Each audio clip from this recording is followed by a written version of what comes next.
Lula expõe sua hipocrisia sobre a anistia. Justiça ou apenas poder?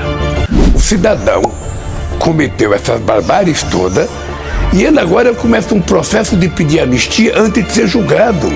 Ora, o fato dele estar pedindo anistia antes de ser julgado significa que ele sabe que é culpado. Ele está se autocondenando, porque o papel dele agora era estar provando a inocência dele. Eu vi alguns advogados de defesa deles, os advogados falaram muito, mas não fizeram a defesa de ninguém, porque sabe que eles não têm defesa. O que eles fizeram foi muito grave contra a democracia e o Estado de Direito nesse país. E quem tenta agredir o Estado de Direito democrático precisa ser punido, em qualquer país do mundo. Lula, durante a entrevista ao programa SBT Brasil, afirmou que o pedido de anistia aos acusados de golpe seria um verdadeiro atestado de culpa. A declaração, aparentemente forte e convicta, precisa ser analisada à luz da história recente do Brasil e da própria trajetória política do presidente. Quando Lula fala em anistia como sinônimo de culpa, ele ignora, ou finge ignorar, que a anistia sempre foi um instrumento de pacificação nacional. Basta lembrar que a Lei da Anistia, de 1979, foi fundamental para a transição política do regime militar para a democracia. Naquele momento, tanto militares quanto opositores se beneficiaram do perdão. E o próprio Lula, anos depois, não apenas reconheceu a importância da anistia, como também chegou a defendê-la em situações que lhe eram convenientes. O ponto central aqui é a seletividade.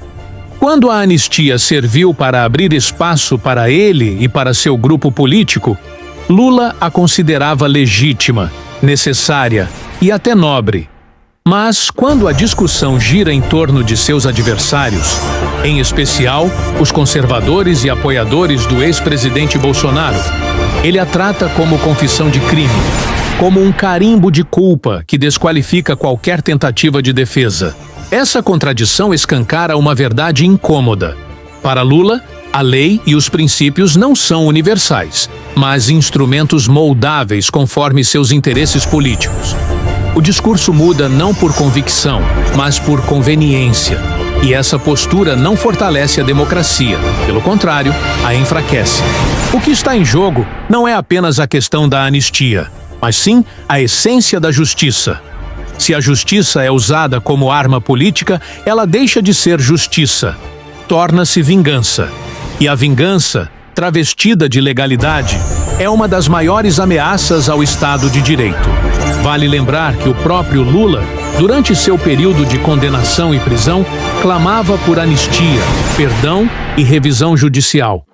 Ele se apresentava como vítima de perseguição política, e seus aliados, no Brasil e no exterior, reforçavam essa narrativa de injustiça.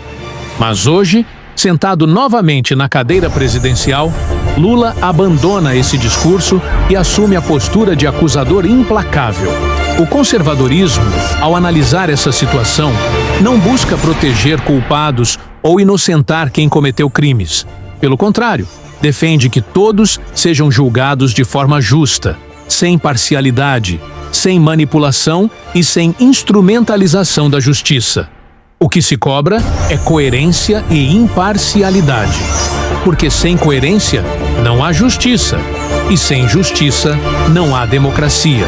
O povo brasileiro precisa compreender o peso dessa contradição.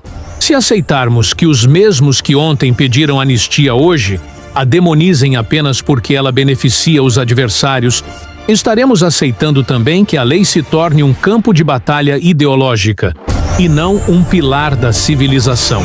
Ao transformar a anistia em atestado de culpa, Lula não apenas distorce o conceito jurídico e histórico, mas também reescreve a própria memória política de sua trajetória. E aqui está o ponto crucial. A memória seletiva não é apenas esquecimento, é uma forma de manipulação. O Brasil precisa decidir. Quer ser uma nação onde a lei é aplicada de forma justa e equilibrada? Ou vai se tornar um país onde as regras mudam conforme o interesse do governante da vez? Essa é a reflexão que deve ecoar em cada brasileiro consciente. especialmente naqueles que valorizam os princípios conservadores de ordem, coerência, respeito às instituições e igualdade de todos perante a lei. Quem condena hoje o que já defendeu ontem não busca justiça. Busca apenas poder, e poder sem justiça é tirania. CS News 28 é seu portal para entender o mundo da política com clareza e profundidade. Aqui, trazemos as principais notícias nacionais e internacionais, análises imparciais e debates relevantes sobre os acontecimentos que moldam o cenário político global. Da economia às relações internacionais, das decisões governamentais aos movimentos sociais, nosso conteúdo é feito para quem busca informação confiável e insights estratégicos. Fique atualizado, entenda os fatos e participe da conversa. Inscreva-se e ative o sininho para não perder nenhuma atualização. Informação é poder. Esteja sempre preparado.